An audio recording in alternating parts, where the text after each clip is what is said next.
योगी बाबा की सरकार है, कायदे में रहोगे तो फायदे में रहोगे। इस तरह की लाइन कहते हुए आपने काफी नेताओं को सुना होगा, लेकिन ये लोग या तो खुद अनजान हैं या फिर ये सब मिलकर जनता को बेवकूफ बना रहे हैं। जी हां, आपने देखा होगा कि जरा सी गड़बड़ी सामने आई तो अधिकारी तत्काल निलंबित कर दिया जाता है। पर क्या इससे गड़बड़ी होना बंद होती है? और क्या उन निलंबित अधिकारियों पर कोई कार्रवाई सुनिश्चित की जाती है? इसका जवाब है नहीं, बिल्कुल नहीं। नमस्कार, मैं हूं ऋषभ सक्सेना और आप देख रहे हैं सी न्यूज भारत। आज मैं आपको बताऊंगा कि किस तरह से सरकारें जनता को निलंबन के नाम पर बेवकूफ बनाती हैं। हाल ही में आपने देखा होगा कि उत्तर प्रदेश में मुख्यमंत्री ने तत्काल बड़े बड़े अधिकारियों को निलंबित कर दिया, या कहें कि सस्पेंड कर दिया, क्योंकि उन्होंने गलत किया था।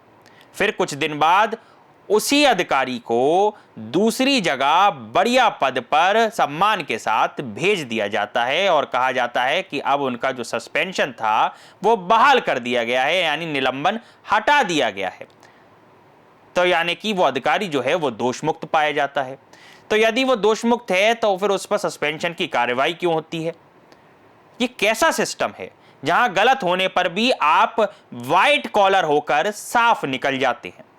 अब बात करते हैं सबसे बड़े सच की, जो बहुत कम लोग जानते हैं, या कहें लोग जानना ही नहीं चाहते हैं, क्योंकि सरकार लोगों को हमेशा गुमराह करके रखती है।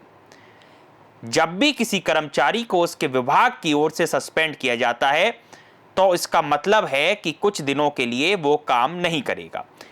इसके समय सीमा कुछ ही दिनों की होती है। किसी भी व्यक्ति को लंबे समय तक सस्पेंड नहीं किया जाता है और उस पर लगे आरोपों की जांच की जाती है।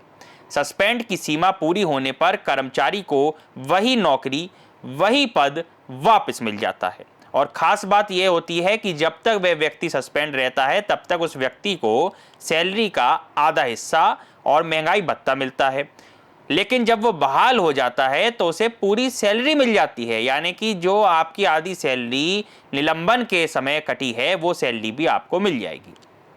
लेकिन अगर सरकार उसको निलंबित ना करके, मेरी बात को गंभीरता से सुनिएगा, अगर कोई भी सरकार उस अधिकारी को निलंबित ना करके उसका मानदेय यानी कि जो सैलरी है उसमें से पैसे काट ले, तो उस अधिकारी की वर्क प्रोग्रेस रिपोर्ट में यह दर्ज हो जाएगा, यानी वर्कशीट में यह दर्ज हो जाएगा और यह असर डालेगा उस अधिकारी के प्रमोशन पर, जिसके बाद अधिकांश अधिकारी अपने आप सुधर जाएंगे। लेकिन कोई भी सरकार ऐसा करेगी तो करेगी कब? यदि अधिकारियों पर कोई सैलरी का भार नहीं होगा, जब अधिकारियों को यह पता होगा कि आप या तो हमें सस्पेंड करेंगे या हमें ट्रांसफर करेंगे, तो हमें जो करना है हम वही करेंगे, और हो भी यही रहा है। आज उत्तर प्रदेश की बात कर लें या किसी भी प्रदेश की बात कर लें, तो वहां जो अधिकारी हैं वो भ्रष्टाचार को बढ़ावा देते हैं। ऐसी तरह तरह की खबरें आती हैं, प्रकाशित होती हैं, परंतु उन पर कोई कार्रवाई नहीं होती। क्या आपने सुना है किसी भी बड़े नेता को, मुख्यमंत्री को, उप मुख्यमंत्री को ये कहते हुए कि मैंने फलाना अधिकारी के वेतन रोक दिया है, वेतन नहीं मिलेगा इतने दिन का? बड़े अधिकारी पर ऐसी कार्रवाई होते हुए आपको अगर नजर आए तो आप जरूर बताइएगा, लेकिन ऐसा नहीं होता।